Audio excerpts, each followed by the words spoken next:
يا أيها الذين آمنوا إذا قيل لكم تفسحوا في المجالس فافسحوا يفسح الله لكم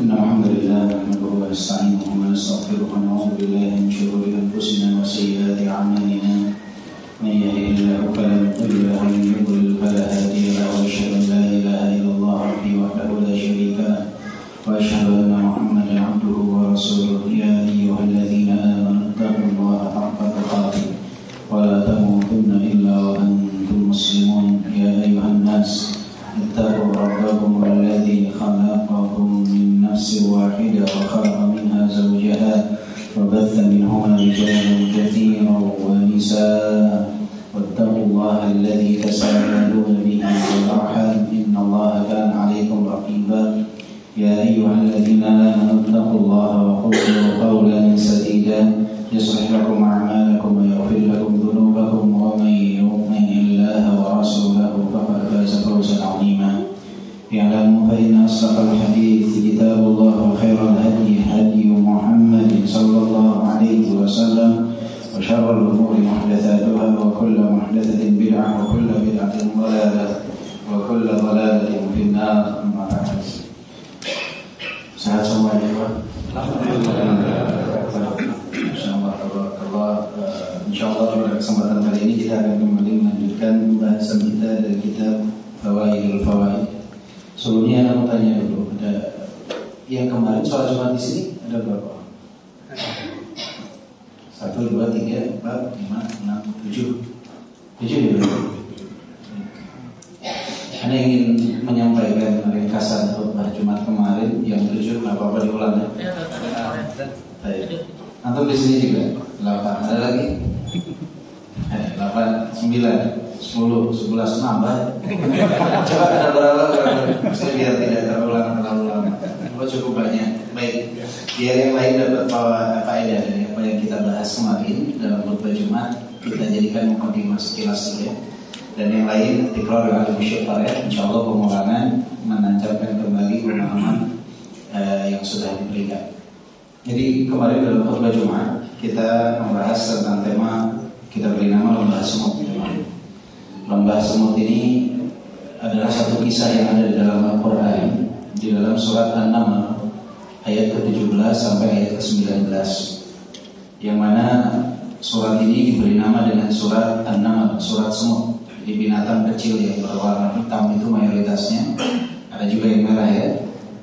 Dia menjadi salah satu nama surat. Istimewa sekali hewan ini, luar biasa. Dan keistimewaan hewan ini sehingga menjadi salah satu nama surat dan tercantum nama binatang tersebut di dalam Al-Quran karena ucapan mereka yang amat luar biasa dalam peristiwa yang terjadi di dalam lembah semut. Allah Subhanahu wa taala berfirman, "Wa husyira li Sulaiman junuduhu minal jinni wal insi wat tayr fahum yuz'un." Nabi Sulaiman itu memiliki pasukan dari golongan jin, manusia, burung, dan mereka berada dalam barisan yang amat rapi. Hatta idza ataw ala wadina, hingga ketika mereka tiba di lembah semut. Sampai mereka ini pasukan yang luar biasa di lembah semut. Nah, ini yang menjadi tema pembahasan kita. Qalat namlah, ya ayyuhan namlu dukhulu masakinakum la yahtimannakum Sulaiman wa junuduhu wa hum la yash'urun. Qalat namlah, ya ayyuhan namlu udkhulu masakinakum la yahtimannakum Sulaiman wa junuduhu wa hum la yash'urun. Salah seekor semut berkata, seekor semut ini berkata ini, seekor semut ini sebetulnya punya waktu yang lebih lama untuk dia menyembunyikan diri dan mungkin orang-orang terdekatnya atau hewan-hewan semut-semut terdekat dengan dia. Tapi dia sisihkan waktu tersebut untuk memberitahu kepada kawanan semut yang lain, untuk memberikan informasi kepada kawanan semut yang lain. Dan ini menandakan kepada kita bahwa semut tersebut menjalankan tugas sebagaimana yang diberikan, dan dia mementingkan kepentingan umum di atas kepentingan pribadi. Bisa saja dia langsung lari sembunyi, aman dia, tapi dia luangkan waktu untuk memberikan terlebih dahulu informasi kepada yang lain, menandakan bahwa semut ini tidak mengorbankan kepentingan orang banyak demi kepentingan pribadinya. Berbeda dengan kebanyakan orang di zaman sekarang yang dia mengedepankan kepentingan pribadi, keluarga dibanding kepentingan orang banyak. Bahkan banyak di antara kaum muslimin yang dia tidak peduli dengan kepentingan keluarganya sendiri, hanya mementingkan kepentingan dirinya saja. Dia kajian untuk sendiri saja, dia sholat untuk sendiri saja. Dia nggak pernah berpikir anak saya sholat tidak, istri saya sholat belum, keluarga saya bagaimana. Seakan-akan dia hanya ingin masuk surga seorang diri, lupa bahwa dia punya tanggung jawab kepada beberapa orang di luar sana. Padahal semut tadi taruhannya kematian kalau terlambat untuk bersembunyi, tapi dia tetap mementingkan kepentingan orang banyak dibandingkan kepentingan pribadi. Jadi siapa yang masih mengorbankan kepentingan orang banyak hanya untuk kepentingan pribadi, malulah terhadap semua. Kemudian di sini semut mengatakan, ya ayyuhan namlu, wahai sekalian semut. Semua dikasih tahu. Mau semutnya punya pangkat, nggak punya pangkat, kita nggak tahu dunia semut seperti apa. Tapi mau semutnya punya kedudukan, tidak punya kedudukan, kaya, miskin, dikasih tahu semua. Karena peringatan ini berlaku untuk semua. Nah, kita di zaman sekarang banyak oknum-oknum yang dia membatasi peringatan itu hanya untuk orang-orang tertentu saja. Peringatan yang harusnya diberikan kepada semua, tanpa ada persyaratan dia punya pangkat atau tidak, dia kaya atau miskin. Sekarang mulai diklasifikasikan. Oh, kalau tema ini si miskin nggak boleh hadir. Tema keluarga itu khusus untuk si kaya, miskin nggak, jangan. Itu nggak punya uang nggak bisa masuk. Jadi ada standarisasi baru, klasifikasi baru. Kemampuan finansial itu menjadi syarat baru bisa mendengarkan tausiah, peringatan atau nasihat. Yang mana hal seperti ini tidak pernah ada di zaman terdahulu. Maka yang melakukan hal seperti ini contohlah semua. Ketika peringatan itu memang harus didengarkan oleh semua, maka berikan peringatan itu untuk semua, tidak hanya untuk orang-orang tertentu, dan kita yang menentukan siapa yang berhak mendengar atau tidak mendengar. Padahal peringatan ini berlaku untuk semua, berlaku untuk semua.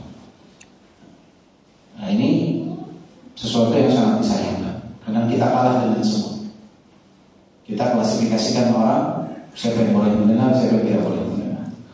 Yang sangat miris tadi, kemampuan finansial ini dijadikan syarat siapa yang bisa mendengar dan siapa yang tidak bisa. Nah, semoga hal ini tidak semakin menjalar kemana-mana. Karena kalau sudah menjalar kemana-mana, nanti akan ada kecemburuan sosial. Yang mana, wah itu mah tempatnya, saya mau gaji UMR, kayaknya nggak bisa masuk ke sana. Saya harus nabung setahun aja belum tentu cukup. Itu biayanya, biaya saya kontrak rumah 1 tahun, 10 juta, 12 juta, 13 juta. Saya belum bisa ke sana. Sehingga kalah kita dengan semut kalau melakukan hal tersebut. Ya ayyuhan namlu, semua dipanggil. Yang ketiga, udkhulu masakinakum. Hikmah ketiga yang dapat kita petik dari sini adalah semut itu ketika memberikan arahan dan perintah jelas tegas, nggak abu-abu, enggak multitafsir. Udkhulu masakinakum, masuklah ke dalam kandang kalian, ke dalam tempat kalian, ke dalam sarang kalian. Perintahnya jelas. Udkhulu masakinakum. Tidak perintah yang abu-abu. Nah, sekarang banyak di antara kita ketika memberitahu orang lain abu-abu, kitanya aja bimbang. Kitanya saja bimbang. Sehingga kadang orang yang diberikan perintah pun gak jelas nih gimana jadi. Orang yang diberikan arahan itu jadi gak jelas, terus harus gimana saya? Karena tidak ada kejelasan dari perintah tersebut. Nah, khatibun nas ala qadri uqulihim. Sampaikan sesuatu kepada manusia sesuai kadar akalnya mereka. Kalau dengan bahasa yang tidak dipahami, ini bisa nanti multitafsir. Ada yang mengerjakan A, ada yang mengerjakan B. Sehingga nanti apa yang kita dapatkan tidak sesuai dengan apa yang kita harapkan dari perintah dan anjuran yang kita berikan. Kita dalam rumah misalkan, ayah kepada anak atau ibu kepada anak ketika memerintahkan sesuatu, itu harus jelas biar apa yang didapatkan dan dilakukan sesuai dengan apa yang kita inginkan. Udkhulu masakinakum, masuklah ke dalam sarang-sarang kalian. La yahtimannakum Sulaiman wa junud, agar kalian tidak diinjak oleh Sulaiman dan bala tentaranya. Maka semut ini ketika memberikan perintah, dia memberikan alasan kenapa perintah itu diberikan, memberitahukan sebab kenapa arahan itu diberikan. Dan ini adalah bentuk penghargaan si semut kepada kawanan semut yang lain, menghargai mereka. Bentuk penghargaan kita kepada orang lain adalah salah satunya ketika kita memberikan arahan perintah anjuran, kita beritahu kenapa perintah anjuran larangan tersebut ada. Sebabnya apa? Itu bentuk penghargaan kita, menghargai akal mereka. Jadi ketika ayah memerintahkan kepada anak, nah kamu jangan ke sana ya, soalnya di sana begini-begini. Anak itu akan merasa dihargai oleh ayah. Dia akan lebih semangat untuk menjalankan perintah tersebut atau menjauhi larangan tersebut.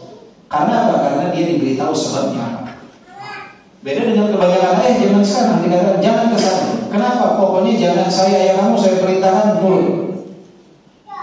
Anak akhirnya tidak tahu sebabnya apa. Sehingga mungkin di depan ayahnya dia tidak melakukan, tapi di kemudian hari ketika dia sudah tidak terlalu terikat dengan ayahnya, bisa mencari nafkah sendiri, dia akan mencari hal tersebut. Karena dia tidak diberikan sebab kenapa dia tidak boleh mendekati hal itu. Atau istri yang dilarang oleh suami.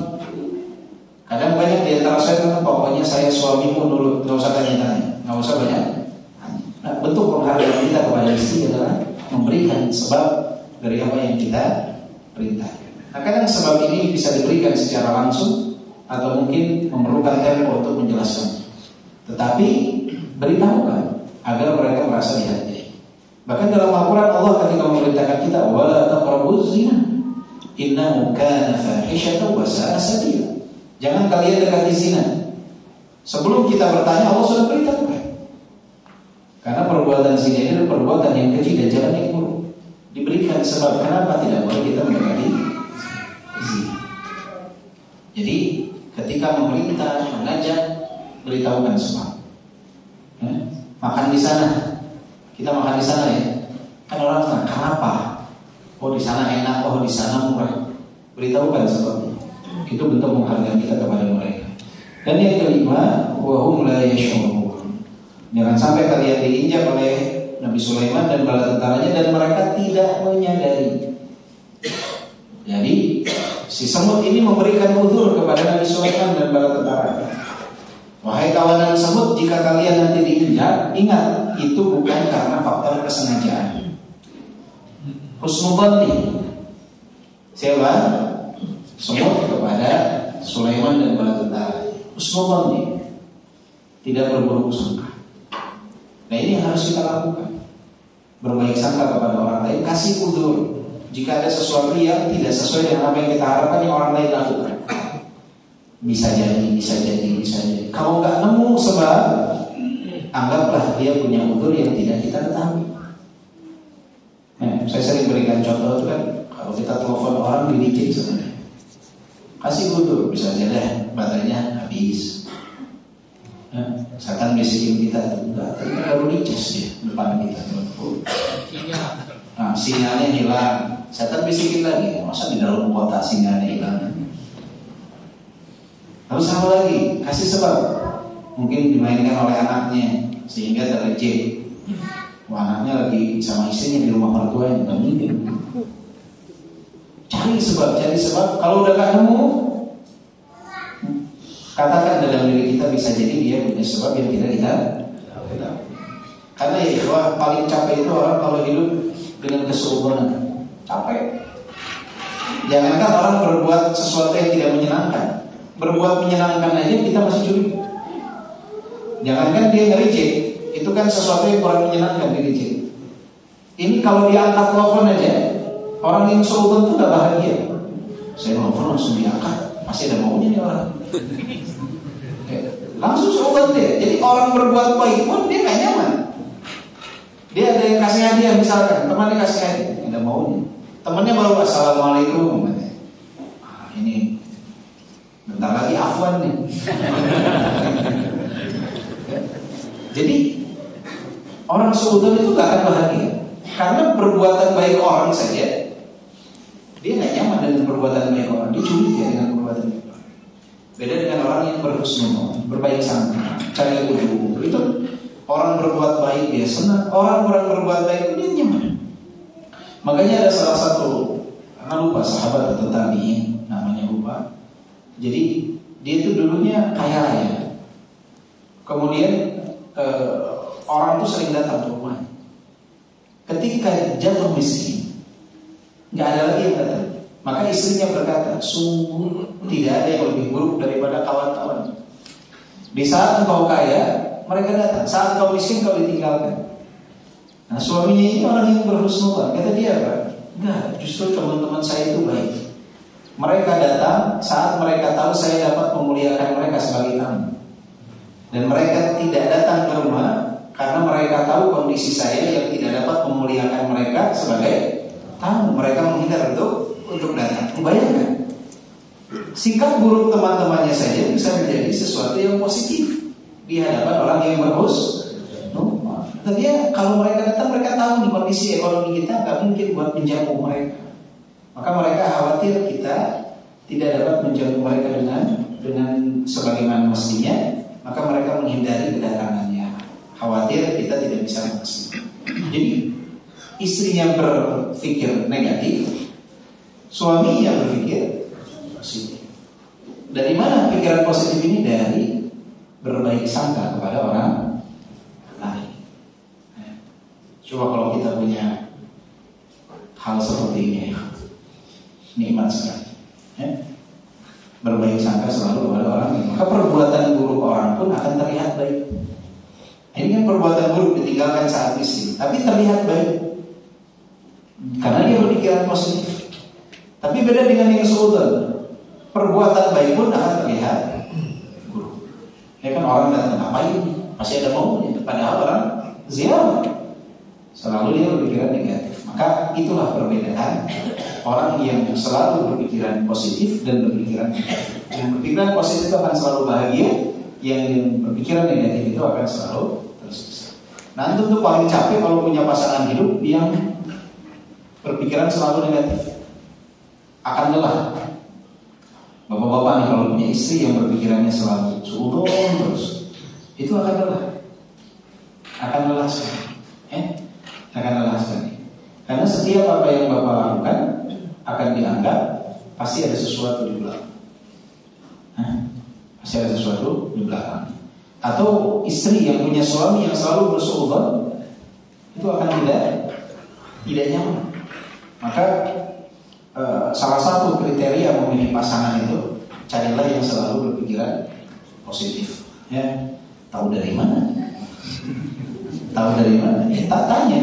Misalkan dia laki-laki, dia punya teman-teman yang bersama dia, selalu dia perempuan, tanya oleh si ibu laki-laki, tanya kepada kawan-kawan si perempuan ini seperti apa sikapnya. Jangan nanya kepada paman bibinya, karena di hadapan laki seseorang itu, di hadapan orang yang lebih tua cenderung terlihat baik. Nggak ada yang tiba-tiba marah-marah gitu. Pasti akan terlihat baik. Yang paling tahu tentang siapa seseorang itu orang yang bersama dia, orang yang selalu berjalan bersama dia. Kawan-kawan itu yang paling paham tentang karakter seseorang. Tentang karakter seseorang. Ini 5 hikmah yang dapat dipetik dari ucapan si semut. Saking istimewanya ucapan ini, surat tersebut disebut dengan nama surat An-Naml, surat semut, karena peristiwa yang ada di lembah semut. Sebetulnya hikmahnya lebih dari 5 ini. Para ulama menyebutkan banyak sekali hikmah. Dari segi balaghahnya, dari segi luar biasa, hikmahnya sangat banyak sekali. Tapi kita coba rangkum 5 saja. Nah, di ayat ke-19 ya, ini ada hikmahnya juga dari Nabi Sulaiman. Allah firmankan, "Fatabassama dhahika min qawliha." Sulaiman tersenyum, tertawa atas ucapan semut itu. Faham nih Nabi Sulaiman ucapan semut, benar-benar paham. Ya, ucapan semut. Tersenyum, tertawa. Dan Nabi Sulaiman enggak marah. Padahal si semut itu bilangnya apa? La yaqtimannakum Sulaiman wa junud, agar kalian tidak diinjak oleh Sulaiman dan bala tentaranya. Ini semut kecil bilang ke Nabi yang luar biasa nih, Sulaiman. Enggak dipanggil Nabi Sulaiman, enggak dipanggil Raja Sulaiman. Tapi Nabi Sulaiman enggak, ini kurang ajar amat nih semutnya. Enggak. Kata Nabi Sulaiman itu tersenyum tertawa. Kenapa? Ini luar biasa, tersenyum tertawa. Kerendahan hati yang luar biasa. Enggak masalah enggak dipanggil Nabi, enggak dipanggil Raja, enggak dipanggil yang mulia, tidak masalah. Berbeda dengan kebanyakan kita di zaman sekarang. Kita kalau ada bintang 1 di atas enggak dipanggil jenderal, enggak mau nengok. Pulang haji tidak dipanggil Pak Haji, tidak mau nengok. Kemudian kalau kita punya pangkat kedudukan, ada acara tidak diberikan apa? Ibaratnya ditarhib ya kepada yang terhormat, Bapak itu marah, bisa nggak mau datang lagi ke tempat acara tersebut. Jadi kita ini sering sekali dalam kehidupan itu terlalu mementingkan ucapan orang lain. Gelar menjadi sesuatu yang sangat penting dalam hidup kita, sampai kita lupa tentang prinsip dasar kerendahan hati. Nabi Sulaiman gak masalah, walau semut itu hanya memanggil Sulaiman. Fatabassama dhahika, tersenyum tertawa. Min qawliha, dari ucapannya. Wa qala rabbi auzi'ni an ashkura ni'mataka allati an'amta 'alayya wa 'ala walidayya wa an a'mala salihan tardahu wa adkhilni bi rahmatika fi ibadika as-salihin.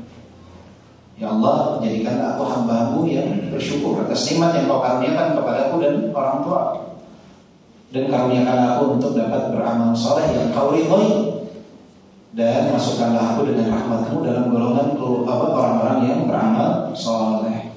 Jadi Nabi Sulaiman itu menyadari ini nikmat dari Allah, punya pasukan jin, manusia, binatang, bisa mendengar ucapan semut tersebut. Ini nikmat dari Allah. Jadi tidak dikembalikan nikmat itu kepada dirinya, tapi dikembalikan kepada Allah. Ini nikmatmu, maka izinkanlah aku untuk bersyukur. Ini tak agar diberikan karunia untuk bersyukur. Salah satu bersyukur itu dengan apa? Dengan beramal saleh. Dan wa an a'mala salihan tardah, karuniakanlah aku untuk dapat beramal saleh yang Kau ridhoi. Nabi Sulaiman tahu bahwa beramal saleh itu bagian dari bentuk rasa syukur. Nah, Allah berfirman, "I'malu ala Daud syukra", beramalah wahai keluarga Daud sebagai bentuk rasa syukur kepada Allah Subhanahu wa taala. Jadi bersyukur itu dengan beramal. Salah satu rukunnya selain dengan hati dan lisan, yaitu dengan beramal. Dan lihatlah Nabi Sulaiman, kekuasaannya luar biasa, kerajaannya luar biasa. Bersyukur kepada Allah dan meminta karunia untuk dapat beramal saleh. Tahu bahwa Taufik itu dari Allah Subhanahu wa taala. Ya. Taufik itu dari Allah Subhanahu wa taala. Hidayah itu taufik dari Allah. Kita ini hanya punya hidayatul irsyad, memberikan jalan, petunjuk, cara. Tapi hidayah taufik itu dari mana? Dari Allah Subhanahu wa taala. Maka Nabi Sulaiman tahu agar bisa beramal saleh mintanya kepada siapa? Kepada Allah Subhanahu wa taala. Nah, kita ini kadang-kadang lupa untuk berdoa agar diberikan karunia untuk beramal saleh. Jadi merasa kalau kita udah belajar, kita tahu, ya udah saya beramal. Lupa bahwa taufik itu dari Allah Subhanahu wa taala. Lupa menandakan Allah, karuniakanlah hamba sebagai orang-orang yang dapat beramal saleh. Jadikan hamba orang yang dapat berbakti kepada orang tua. Jadikan hamba sebagai orang yang dapat menjaga sholat. Jadikan anak-anak hamba sebagai orang-orang yang dekat denganmu. Rata-rata kita tuh doa ampuni orang tua kita, tapi lupa minta doa agar diberikan taufik untuk dapat berbakti kepada mereka. Kita tuh biasanya minta rezeki, tapi lupa untuk meminta agar dikaruniakan kesempatan dan nikmat untuk mencari rezeki di jalan yang halal. Mintanya hanya rezekinya saja. Prosesnya kita nggak minta, padahal proses ini dari Allah Subhanahu wa Ta'ala. Lihat Nabi Sulaiman tuh minta agar dapat beramal soleh. Bukan semata-mata minta agar amalannya diterima, tapi minta juga untuk dapat beramal soleh. Karena yang menentukan amal diterima atau ditolak itu Allah, dan yang memberikan karunia untuk beramal soleh pun siapa? Allah Subhanahu. Nah kita ini sering mintanya hasilnya, prosesnya nggak kita minta. Prosesnya tidak kita minta. Kaget. Ya, prosesnya tidak kita minta. Maka minta juga prosesnya, minta juga hasil. Nggak masalah minta hasil. Minta rezeki yang halal, tapi jangan lupa minta agar diberikan taufik mencari rezeki di jalan yang halal. Ya. Minta agar diampuni kedua orang tua baik, ya. Karena itu yang dianjurkan juga. Tapi minta juga agar diberikan taufik untuk dapat berbakti kepada mereka. Jadi minta hasil dan juga mintalah proses. Bayangkan bapak-bapak dan ibu-ibu sekalian, ini sebagian kecil dari hikmah beberapa ayat yang kita baca tadi. Jadi Al-Quran luar biasa, di dalamnya banyak kisah, banyak hikmah pelajaran, betul-betul pedoman bagi hidup. Maka luangkanlah waktu untuk mempelajari Al-Quran. Nah, itu tema khutbah kemarin di masjid ini. Jadi saya ingin menyampaikan kepada yang tidak hadir agar bisa mengambil tetap faedah daripada kisah lembah semut dalam surat An-Naml ayat 17 sampai 19. Ya, ayat 17 sampai 19. Semut menjadi nama surat di dalam Al-Quran. Ya, baik, kita lanjutkan pembahasan kita dari kitab Fawaidul Fawaid. Dan kita masuk sekarang ke dalam subbab yang keempat yang diberikan judul oleh penulis Kitabullahil Mastur wa Kitabullahil Mantur. Kitab Allah yang Al-Mastur, yang tertulis, wa Kitabullahil Mantur, dan kitab Allah yang terlihat, dan kitab Allah yang terlihat. Ar-Rabb Ta'ala yad'u ibadahu fil Qur'an ila ma'rifatihi min tariqain.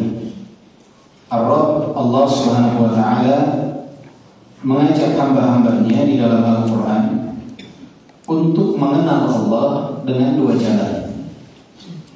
Ahaduhuma an-nadharu fi maf'ulatihi.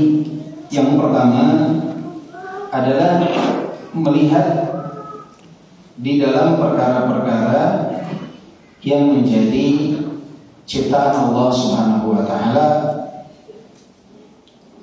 dan apa yang ada di dunia ini.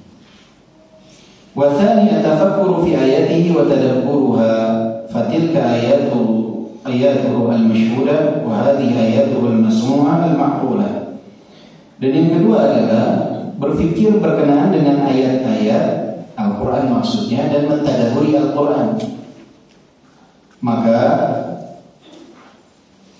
yang dimaksud dengan yang pertama, melihat ciptaan Allah, melihat apa yang Allah Subhanahu wa Ta'ala ciptakan di dunia ini adalah ayat-ayat yang terlihat. Dan mentadabburi Al-Quran ini adalah ayat-ayat yang al-masmu'ah al-ma'qulah, yang terdengar dan juga yang dia dapat difahami, didengar dan difahami. Fan-naw'ul awwal ka qawlihi, jenis yang pertama dari ayat-ayat yang terlihat adalah firman Allah dalam surat Al-Baqarah ayat 164. Inna fi khalqis samawati wal ardi wa ikhtilafil laili wan nahari wal fulki allati tajri fil bahri bima yanfa'un nas ila akhir. Sesungguhnya di dalam penciptaan langit dan bumi dan pergantian malam dan siang dan kapal yang dia berada di atas laut dengan muatannya yang bermanfaat bagi manusia. Ini adalah ayat yang terlihat bagaimana pergantian malam dan siang, penciptaan langit dan bumi. Dahsyat luar biasa. Begitu rinci, begitu detail penciptaannya. Langit dan bumi, semua makhluk-makhluk Allah Subhanahu wa ta'ala. Inna fi khalqis samawati wal ardi wa ikhtilafil laili wan nahari la ayatin li ulil albab. Semuanya ini tanda-tanda bagi orang-orang yang mampu untuk berpikir, yang punya akal. Semua penciptaan langit dan bumi ditanda. Ini nggak mungkin terjadi tanpa adanya pencipta. Mustahil, nggak mungkin. Kita kalau tiba-tiba keluar, kemudian tiba-tiba sudah ada bangunan di tanah lapang sana, kemudian ada orang tadi tiba-tiba datang, tiba-tiba ada aja, pas keluar tiba-tiba ada. Kita percaya nggak? Ya nggak mungkin. Harus ada proses pembangunan, pasang fondasi. Masa tiba-tiba ada? Pasti yang bilang tiba-tiba ada, kita akan anggap dia bilang. Ternyata bangunan 4x4, 5x5 saja, nggak mungkin ada tiba-tiba. Dan kita nggak percaya kalau ada tiba-tiba.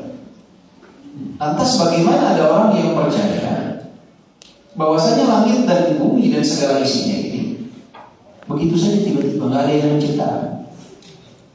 Kan aneh, akalnya ada di mana? Masa bangunan dia nggak percaya datang atau terjadi tiba-tiba, muncul tiba-tiba? Tapi langit dan bumi yang lebih dahsyat, yang luar biasa ini, dia yakini ada tiba-tiba.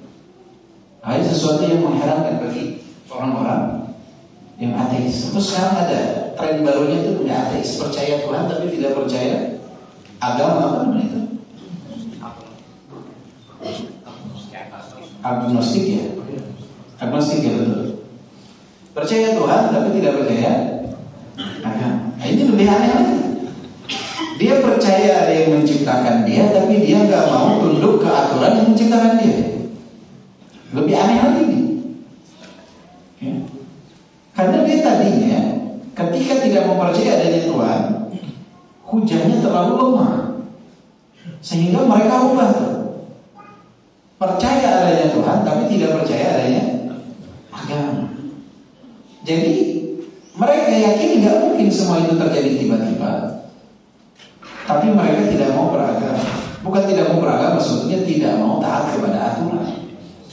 Itu sebetulnya mengelak seakan-akan jadi keren gitu, bahwa mereka percaya Tuhan tidak percaya agama. Nggak tahu, mungkin agama yang mereka lihat yang nggak masuk di akal mereka. Mungkin mereka belum mengenal Islam.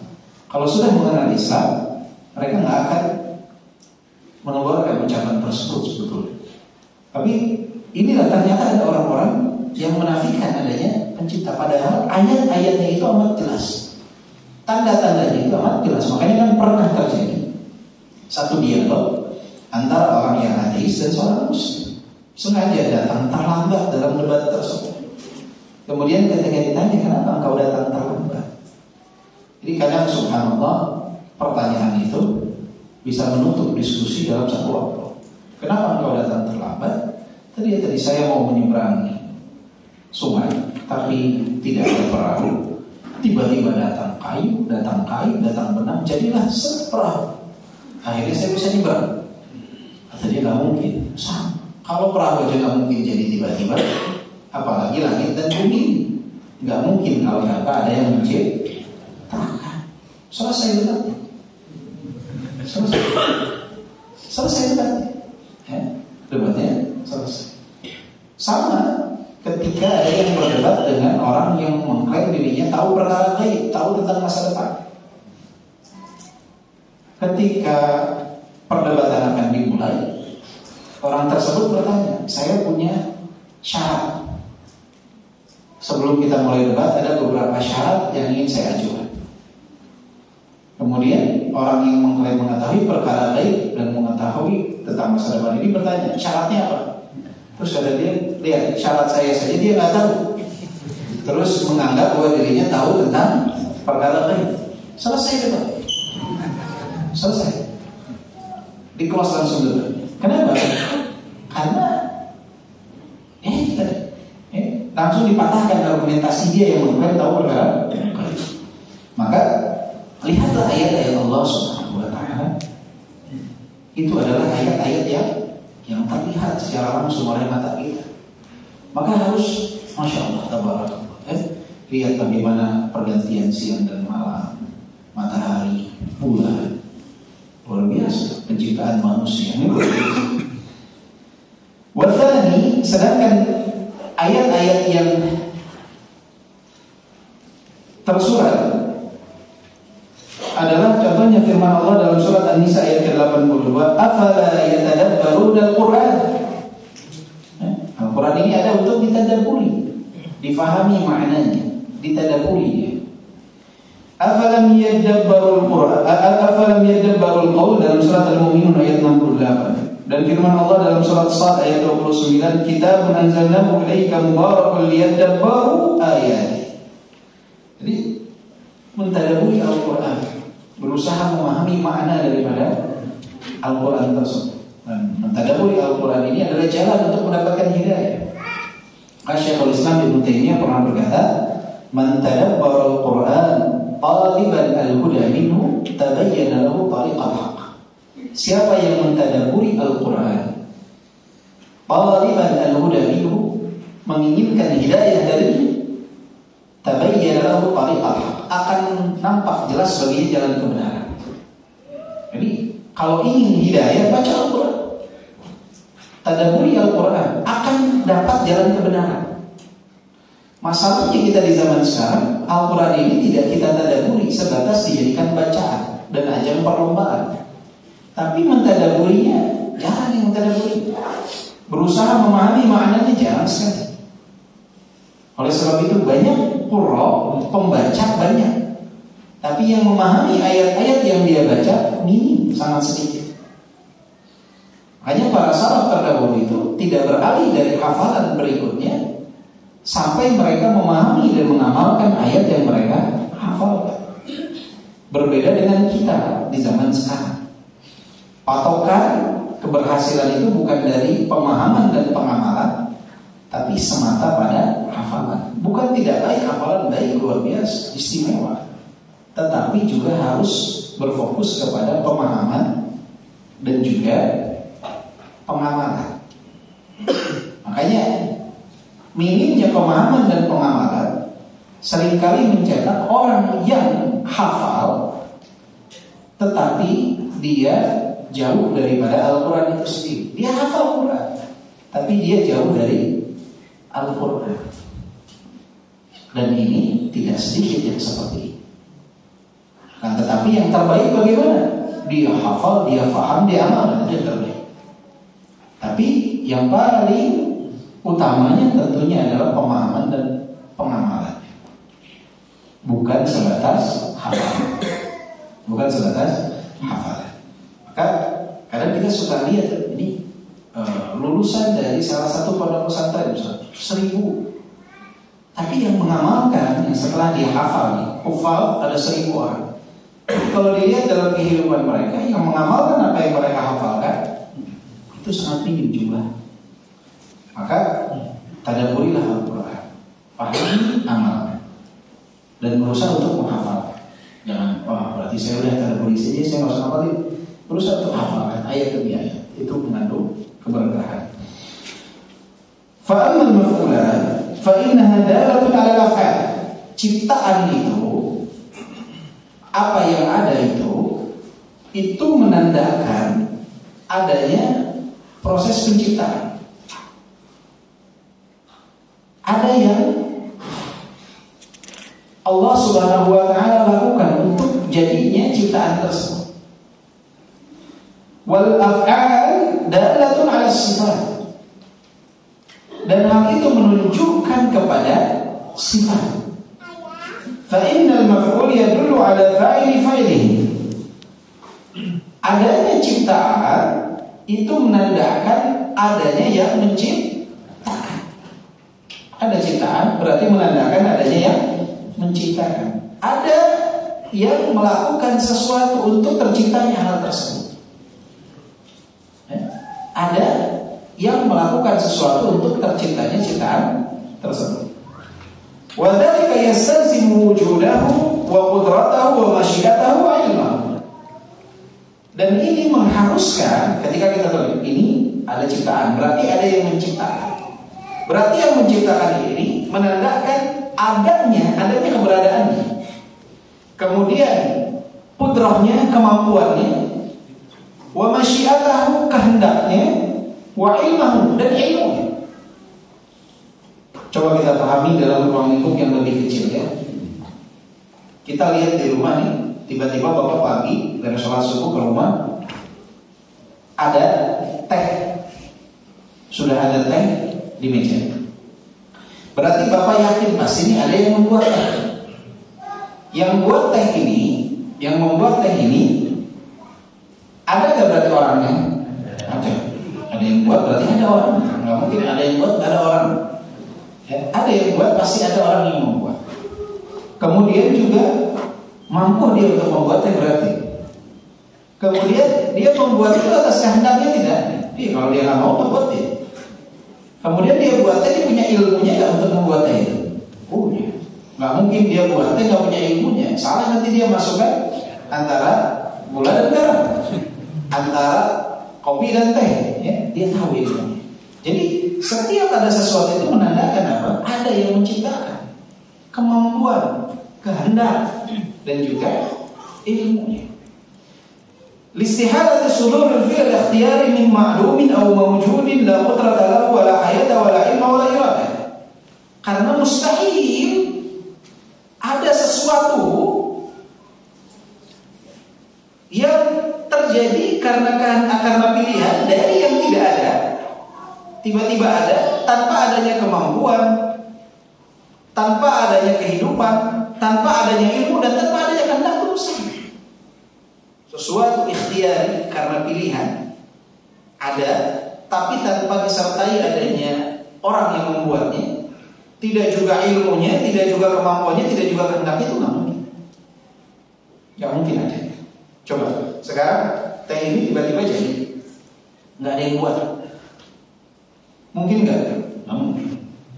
Kemudian ini ada yang buatnya, cuman dia nggak mau buat sebenarnya.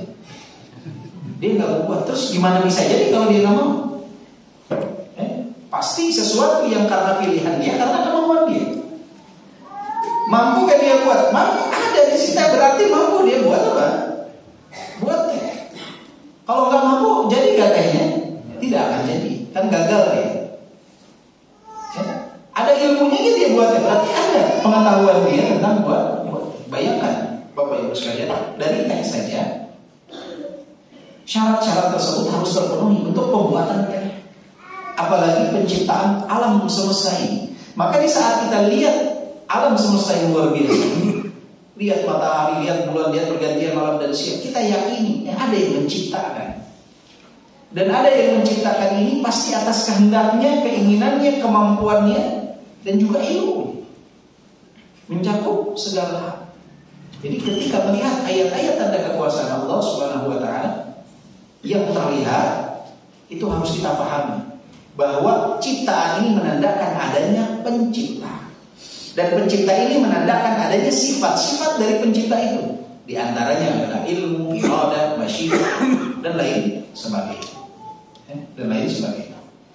Thumma ma fi maf'ulat min at-takhsisat al-mutanawwi'ah dalilun ala iradatil fa'il wa anna fi'lahu laysa bit-tab' bihaythu yakunu wahidan ghayra mutakarrir. وما فيها من المصالح والحكم والغايات المحمودة دل على حكمته تعالى وما فيها من النفع والإحسان والخير دل على رحمته. Baik. Dan dari apa yang dilakukan oleh Allah Subhanahu wa Ta'ala, maka hal tersebut menunjukkan kepada kehendak dari yang melakukannya. Dan apa yang terjadi itu dari ciptaan itu bukan begitu saja ada, enggak, tetapi menunjukkan kepada hal-hal lainnya. Contohnya adalah wa ma fiha minal masalih wal hikam wal ghayatil mahmudah dalun ala hikmatihi ta'ala. Jadi kalau lihat ada sesuatu yang baik, sesuatu yang luar biasa, yang terpuji, maka ini menunjukkan adanya hikmah Allah Subhanahu wa Ta'ala. Wa ma fiha minan nafi wal ihsan wal khair dalun ala rahmatihi. Kalau lihat sesuatu ada yang ciptaan Allah Subhanahu wa taala yang kita terlihat ini Masya Allah bermanfaat baik luar biasa, maka ini menunjukkan kepada rahmat Allah Subhanahu wa taala. Wa ma fiha min al-batsh wal intiqam wal 'uqubah dalil ala ghadabihi. Jadi kalau lihat ada seperti azab, hukuman, ada azab atau hukuman, bencana sebagai azab misalkan, maka ini menandakan kepada kemurkaan Allah Subhanahu wa taala. Wa ma fiha min al-ikram wa at-taqrib wal inayah dalilun ala mahabbatihi. Jadi kalau ada seperti kita lihat dari takdir Allah Subhanahu wa taala, pemberian, kemudian pertolongan, maka ini menandakan kepada kecintaan Allah Subhanahu wa taala. Wa ma fiha min al-ihanati wal ib'ad wal khudlan dalilun ala bughdihi wa maqtihi. Jadi kalau ada seperti orang mendapatkan kehinaan, kerendahan, dijauhkan dia dari Allah Subhanahu wa taala, maka ini menunjukkan dari kemurkaan Allah Subhanahu wa taala kepada orang tersebut. Kemarahan Allah Subhanahu wa taala kepada orang tersebut. Dan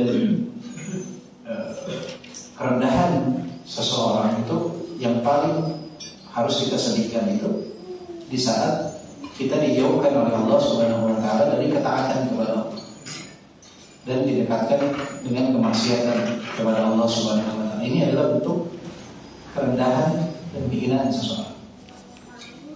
Jadi di saat Allah jauhkan kita dari ketaatan, ini tandanya Allah tidak mau dekat dengan kita. Kita dijauhkan. Ini musibah yang paling besar.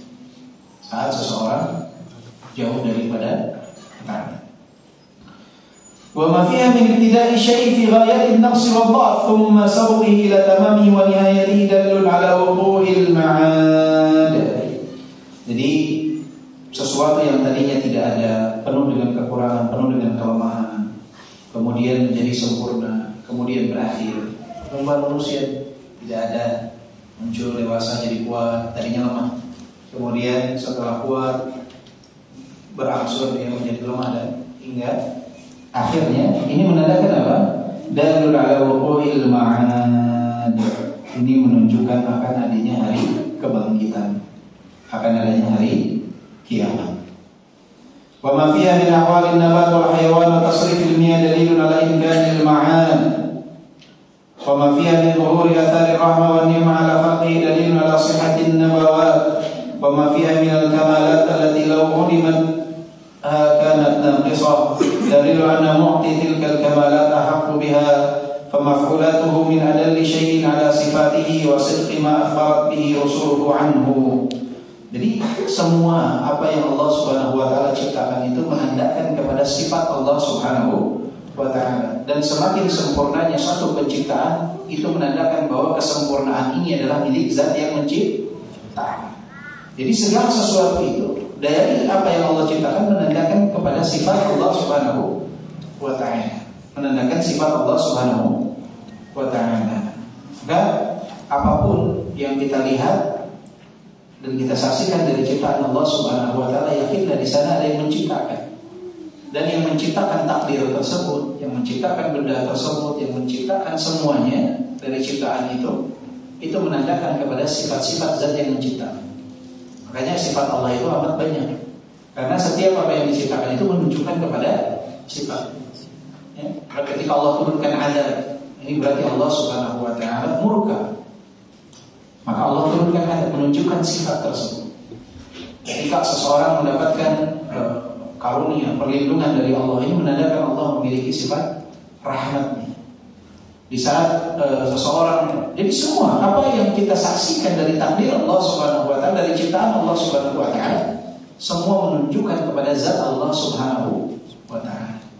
Nah, kita seringkali lihat ciptaan Allah, lihat takdir Allah di hadapan kita, tapi lupa untuk mengaitkan kepada sifat Allah Subhanahu wa ta'ala yang kita pelajari dari Al-Quran. Kita belajar dari Al-Quran dan hadis tentang sifat Allah, tentang nama-nama Allah Subhanahu wa ta'ala, tetapi kadang-kala ketika melihat takdir Allah Subhanahu wa ta'ala lupa untuk mengaitkannya kepada zat Allah Subhanahu wa ta'ala. Contohnya kita dapat duit nih, dapat uang. Ini kan apa? yang kita pakai, yang kita makan, ini rezeki dari Allah Subhanahu wa Ta'ala. Kita lupa mengaitkannya bahwa ini pertanda bahwa Allah itu Ar-Razzaq, zat yang maha mengaruniakan rezeki. Lupa mengaitkan hal tersebut. Kita sakit nih, kita sakit, kemudian kita sembuh, kita terlihat oleh kita nih orang sakit sembuh. Berarti ini menandakan ada yang menyembuhkannya. Siapa yang menyembuhkannya? Bukan dokter. Dokter itu sebab. Yang menyembuhkan siapa? Asy-Syafi, zat yang maha menyembuhkan. Siapa? Allah Subhanahu wa Ta'ala. Semua yang terjadi di dunia ini yang terlihat itu menandakan ada yang menciptakan, ada yang menakdirkannya. Dan semua itu menunjukkan kepada sifat yang memberikan itu semua. Sifat yang memberikan itu semua.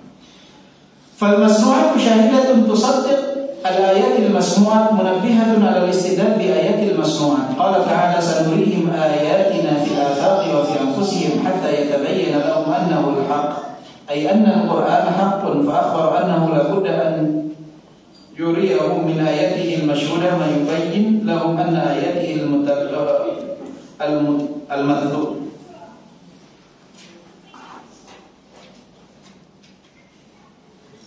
Anna ayatihil matlu haqqun. Di sini disebutkan bahwa sesungguhnya ayat-ayat yang terlihat itu, hal tersebut merupakan dalil tentang kebenaran ayat-ayat yang tertulis.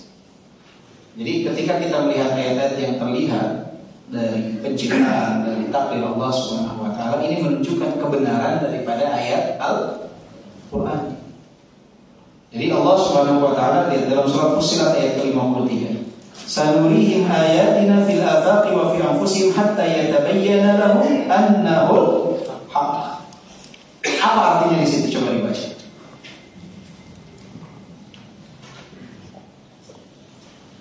Apa artinya? Kami akan perlihatkan kepada mereka tanda-tanda kebesaran kami di sebelah penjuru dan pada diri mereka sendiri, sehingga jelaslah bagi mereka bahwa Al-Quran itu adalah benar.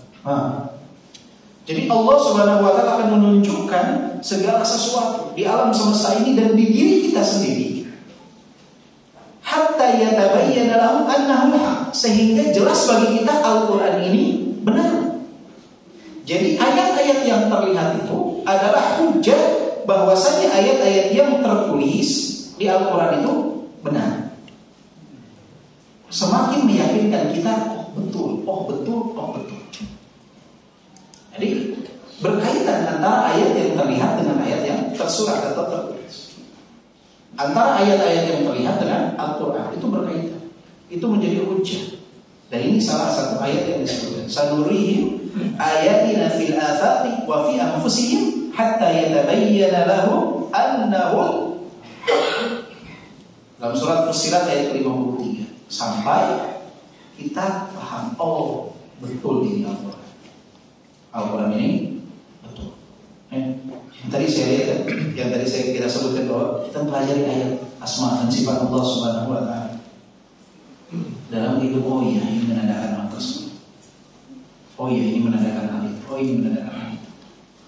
Ini ada 3 orang ini berobat ke dokter. Obatnya sama, penyakitnya sama. Yang 2 sembuh, yang 1 enggak. Kok bisa? Kalau yang menyembuhkannya dokter harusnya 3-tiganya sembuh. Kok yang sembuh 2, yang 1 enggak? Berarti bukan mereka yang menyembuhkan. Mereka adalah sebab untuk sembuh. Sebab untuk sembuh. Oh berarti ada zat yang memberikan kesembuhan.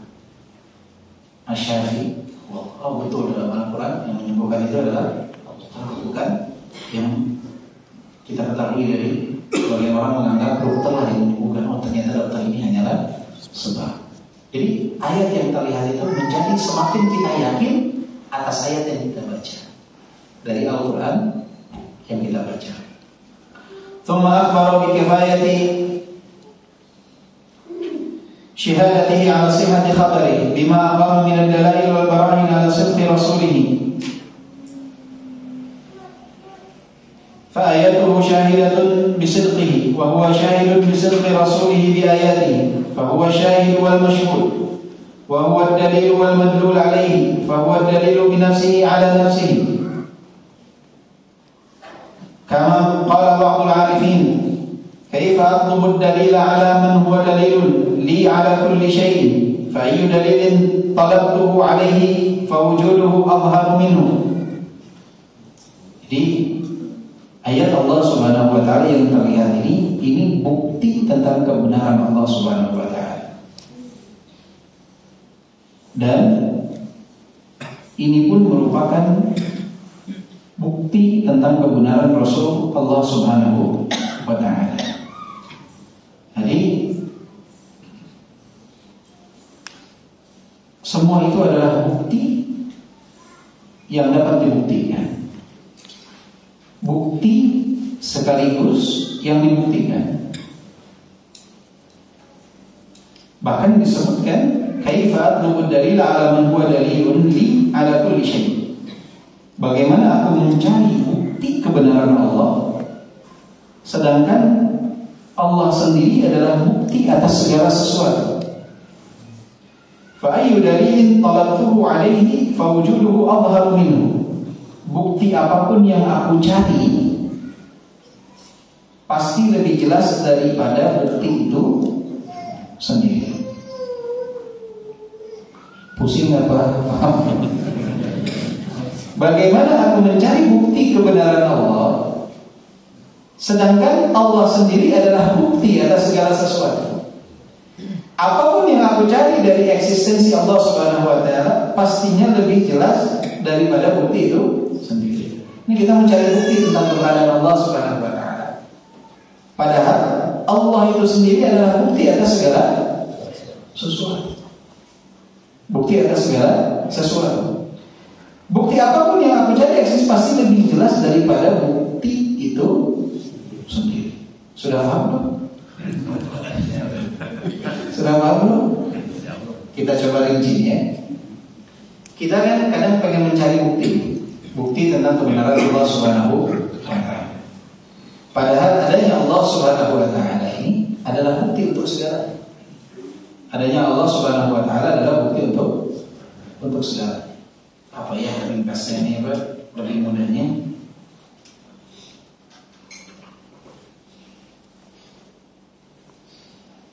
Baik. Masih contoh yang agak mudah.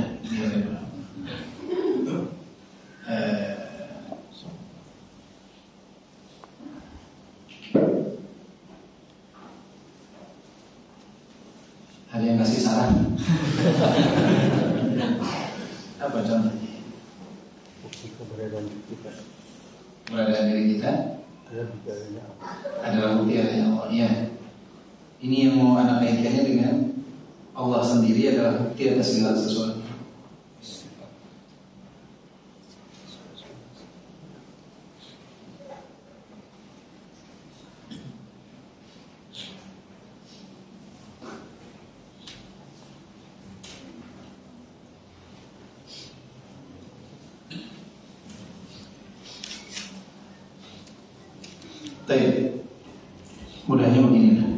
Mudahnya begini. Sebagai contoh, ayat-ayat Allah Subhanahu wa taala ini adalah dalil tentang kebenaran Allah Subhanahu wa taala.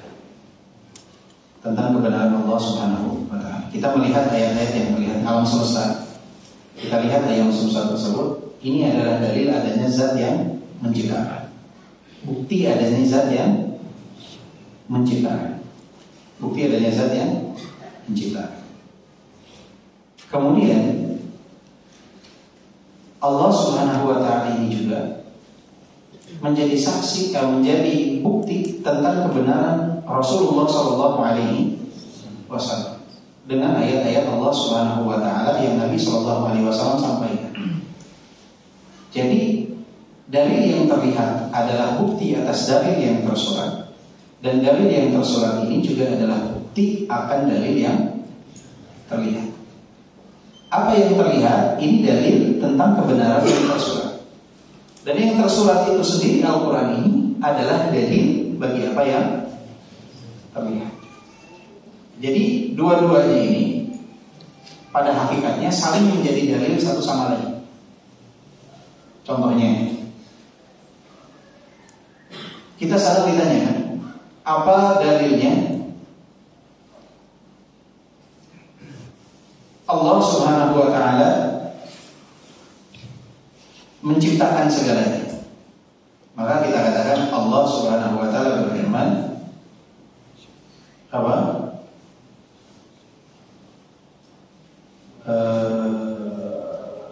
Wa ma khalaqtu, apa dalilnya Allah menciptakan jin manusia? Allah berfirman wa ma khalaqtul jinna wal insa illa liya'budun. Dalilnya adalah tidaklah aku menciptakan jin dan manusia kecuali untuk beribadah kepadamu.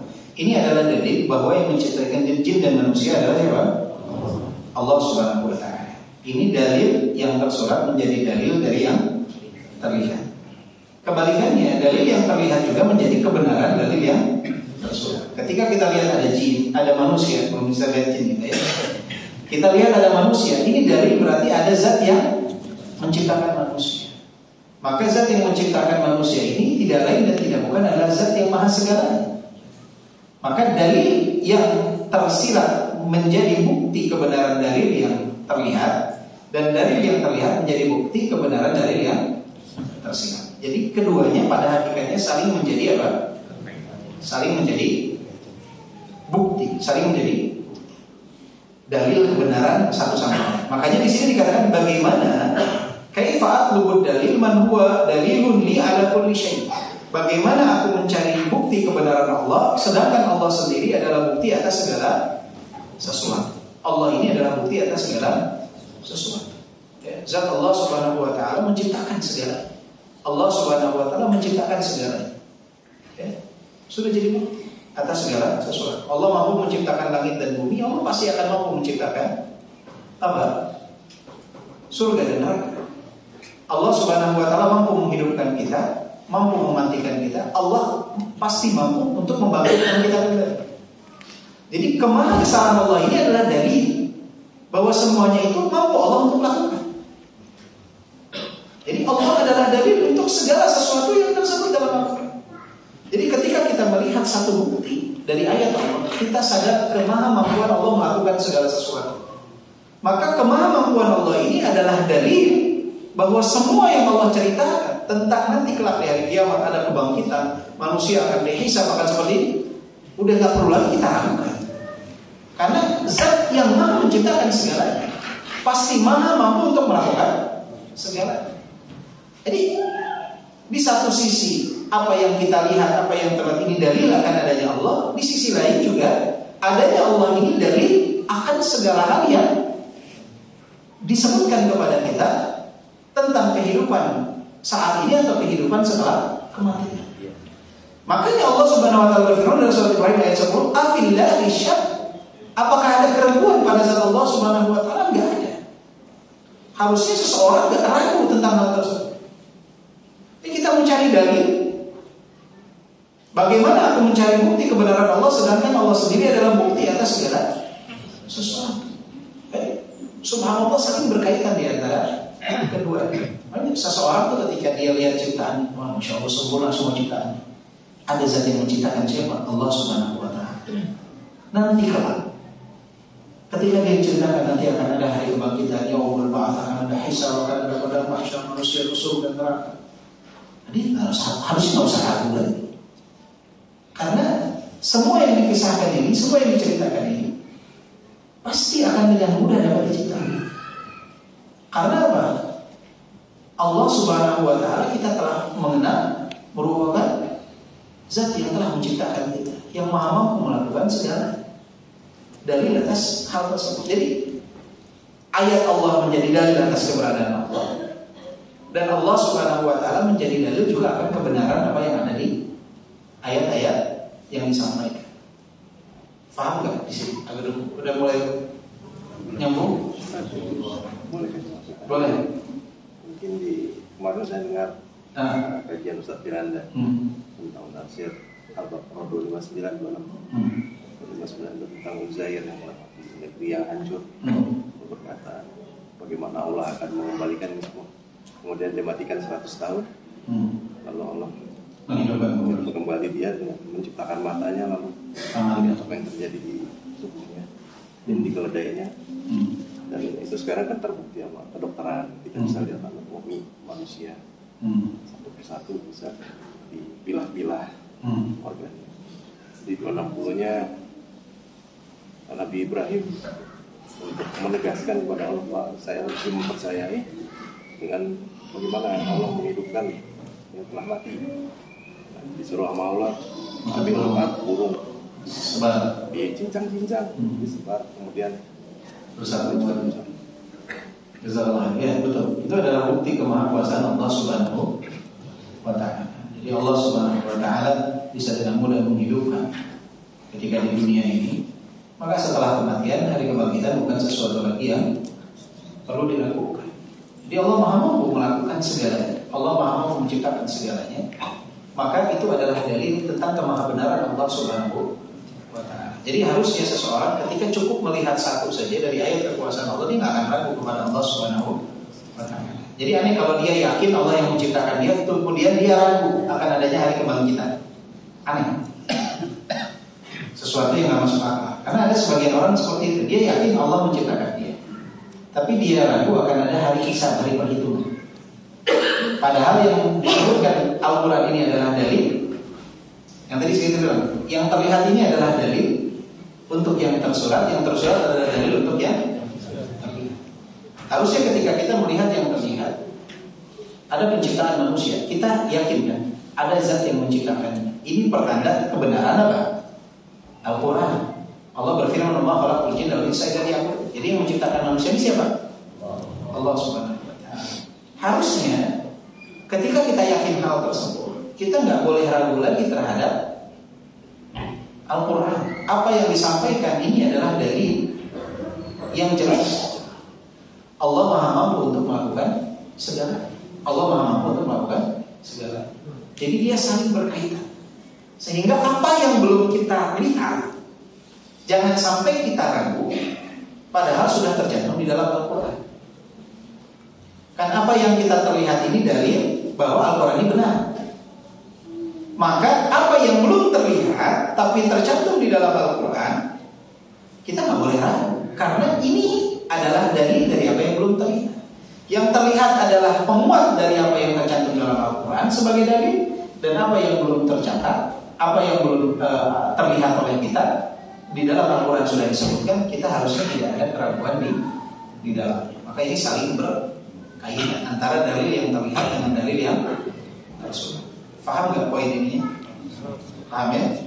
Jadi semua itu saling menjadi dalil satu sama lain. Dan Al-Quran adalah dalil yang tersirat. Yang tersirat dalil Al-Quran ini yang tersurat, dan dia adalah dalil dari apa yang terlihat. Yang terlihat juga dalil dari apa yang tersurat. Maka nggak boleh ada keraguan. Makanya disebutkan walihada qala rasul liqaumihim afillahi syak. Apakah ada keraguan pada Allah Subhanahu wa taala? Fahuwa a'rafu min kulli ma'ruf. Allah Subhanahu wa taala lebih mengetahui dari apa yang diketahui. Wa abyanu min kulli dalil, dan lebih jelas dari segala dalil. Fal asya'u urifat bihi fil haqiqah wa in kana urifa biha fil nadhari wal istidlal bi af'alihi wa ahkamihi 'alaiha. Jadi harusnya kita sebagai seorang muslim, sebagai seorang mukmin tidak ada keraguan. Makanya Allah Subhanahu wa taala memberikan kepada kita kitab Allah yang mastur dan kitab Allah yang mamur. Ada kitab Allah yang tertulis dan ada kitab Allah yang terlihat. Agar apa? Ini sebagai satu pembelajaran bagi siapa yang ada keraguan dalam dirinya, dia biasanya memulai dengan yang terlihat. Oh iya, harusnya ketika terbukti yang terlihat tersebut tercantum dalam yang tersurat, itu menjadi dalil kuat bagi dia untuk meyakini semua yang tersurat. Karena semua yang tersurat ini adalah firman Allah Subhanahu wa ta'ala, zat yang telah menciptakan dia. Bagaimana mungkin dia meyakini Allah zat yang menciptakan dia, kemudian dia meyakini Allah Maha mampu melakukannya, kemudian dia ragu terhadap apa yang Allah sampaikan? Ini aneh. Harusnya tidak seperti itu. Harusnya dia membenarkan semuanya kalau dia memang betul-betul mengimani hal tersebut. Makanya ada sesuatu yang bertolak belakang. Di saat orang meyakini Allah zat yang menciptakan, tapi tidak mengimani apa yang Allah firmankan. Atau dia meyakini ada yang menciptakan, tapi dia tidak mau menyembah kepada zat yang menciptakan. Kan banyak orang di zaman sekarang, dia yakini ada Tuhan yang menciptakan, tapi dia malah sembahnya kepada benda yang dia ciptakan. Dia yakini ada zat yang menciptakan, dia malah menyembah kepada binatang. Dia ada yakini ada yang menciptakan ini semua, tapi dia hanya menyembah kepada salah satu makhluk yang diciptakan oleh zat yang menciptakan. Hanya Islam yang mengajarkan umatnya untuk menyembah kepada zat yang menciptakan segala. Tidak diajarkan penganutnya untuk menyembah kepada benda atau kepada makhluk yang diciptakan. Coba, agama-agama yang lain itu disuruh nyembahnya ke Nabi, disuruh nyembahnya ke matahari, disuruh nyembahnya ke patung, disuruh nyembahnya ke sapi, binatang. Jadi agama yang lain itu mengajarkan umatnya untuk menyembah kepada ciptaan-ciptaan zat yang menciptakan. Tapi Islam mengajarkan umatnya untuk menyembah kepada zat yang menciptakan, kepada zat yang menciptakan. Nah, ini dapat kita yakini semakin mantap ketika kita selalu mengiringi kehidupan kita dengan melihat ayat-ayat Allah yang terlihat dan ayat-ayat Allah yang tersurat dalam Al-Quran. Jadi ketika membaca Al-Quran, tadabburi, yakini tentang kebenarannya, walaupun mungkin apa yang disebutkan belum terlihat.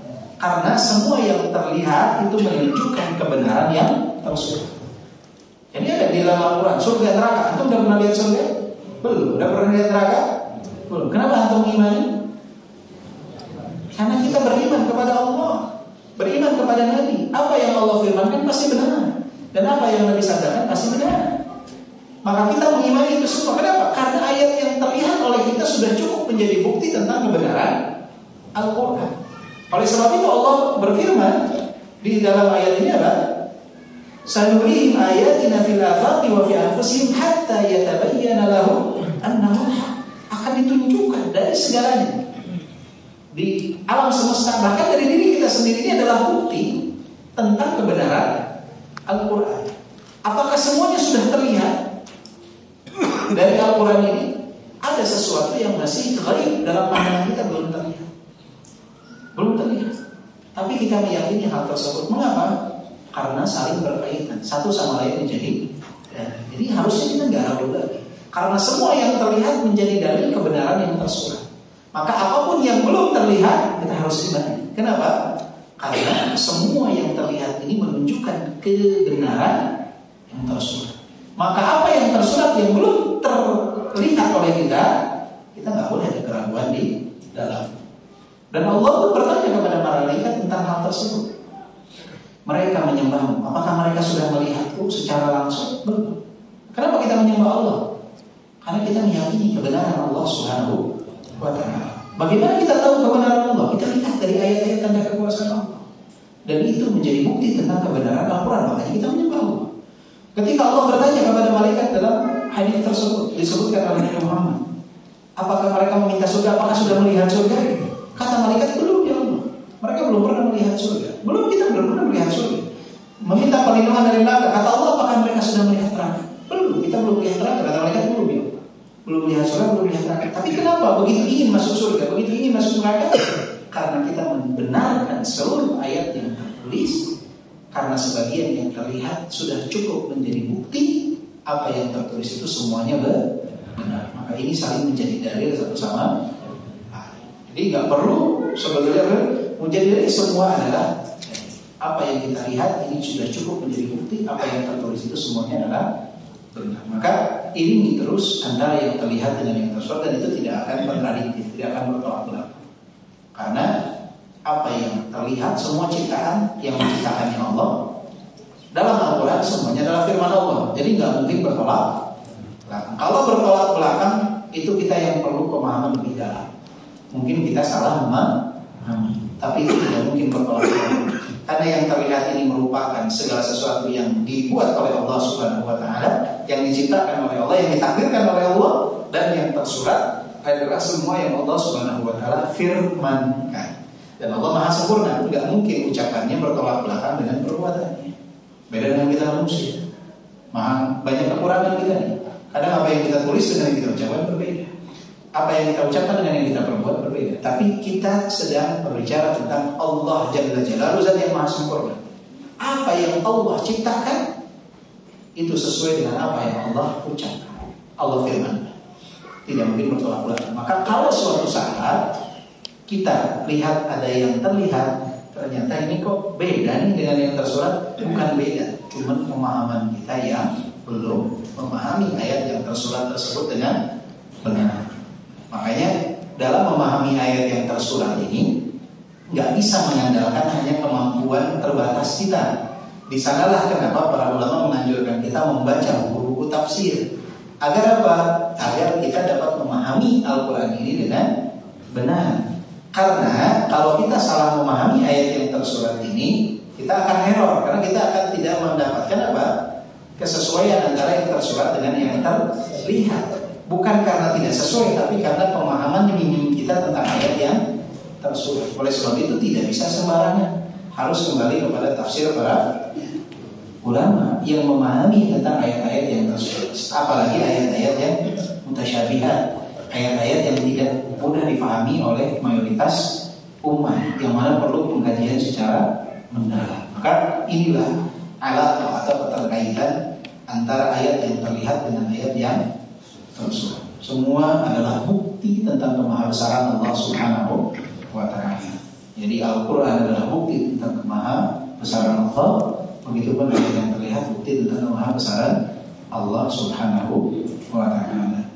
Sampai di sini jelas? Udah klik gitu apa belum? Udah, oh ya, kan gitu biasanya kalau oh iya. Ya. Jadi jangan sampai kita mendustakan sebagian ayat, mengiyakan yang lain. Itu udah bukti benar, maha benar Allah Subhanahu wa ta'ala. Maka nggak boleh ada keraguan tidak boleh ada keraguan tidak. Ya.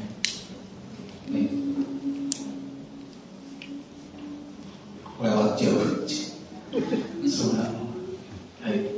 Ini kalau bukan dari waktu sholat ke waktu sholat, maghrib ke isya, kalau ngolos ini masya Allah memang nggak rasanya. Ayo lihat, semoga Allah Subhanahu wa ta'ala mudahkan kita untuk memahami Allah dan syariat-syariat Allah Subhanahu wa ta'ala. Jadi memang kitab Fawaidul Fawaid ini mungkin berbeda dengan kitab-kitab yang lain. Karena saya lihat itu bahwa kitab ini tidak fokus kepada amalan kita, tapi kitab ini mengubah kepada mindset kita dalam beribadah. Jadi yang mana dari mindset yang benar ini itu bisa menghasilkan ibadah yang begitu banyak. Jadi kalau kita lihat dari bab yang pertama, subbab yang pertama, subbab yang kedua, itu betul-betul merubah mindset kita dalam memahami tentang ibadah itu sendiri, lebih mendalami tentang Al-Quran, sehingga mindset itu menguatkan akidah kita dan meningkatkan keinginan kita untuk beramal. Itu yang jadi pembeda. Jadi mungkin dalam kajian Fawaidul Fawaid itu, dalam satu kajian kita dapat satu rangkuman, tapi itu tuh luar biasa manfaatnya dalam kehidupan kita. Beda mungkin kalau kita kajian Tazkiyatun Nufus atau yang lainnya, kita dapat mungkin ada satu halaman faedah, 2 halaman faedah, tetapi ya cukup cuma itu saja. Itu yang kita dapatkan, 2 halaman tersebut. Tapi kalau dari kita Fawaidul Fawaid ini, kalau Anda merasa kita mungkin dapat hanya 1 baris inti, tapi dari 1 baris itu kita mungkin bisa menghasilkan 1 kitab dari amalan dalam arti. Artinya ketika mindset itu berada dalam track yang benar, maka itu akan sangat membantu dalam amalan. Akan sangat membantu dalam amalan. Rasa kita Fawaidul Fawaid ini clue-cluenya itu yang luar biasa dibandingkan dengan kitab yang lain. Oleh sebab itu biasanya nanti dalam pembahasan Fawaidul Fawaid itu kita akan berikan mukaddimah dulu di awal tema-tema yang lain agar lebih banyak faedah yang didapat dalam satu pertemuan kajian kita. Seperti misalkan tadi kita bahas tentang membahasmu, faedahnya apa, itu untuk menambah, karena di tema bahasan Fawaidul Fawaid itu nggak banyak baris yang bisa kita tulis. Jadi lebih kepada clue inti yang dapat berubah mindset kita. Itu yang mahal itu itu kalau Anda lihat itu yang Fawaidul Fawaid yang nggak ada di kitab lain itu kitab Fawaid yang tidak ada di kitab-kitab yang lain. Maka Allah Subhanahu wa ta'ala mudahkan kita. Dan pembahasan pekan berikutnya adalah ma'rifatullah bijamalihi, mengenal Allah dengan keindahan. bahasanya tinggi-tinggi semua. Subhanakallahumma wa bihamdika asyhadu an la ilaha illa anta astaghfiruka wa atubu ilaik. Alhamdulillah. Assalamualaikum warahmatullahi wabarakatuh.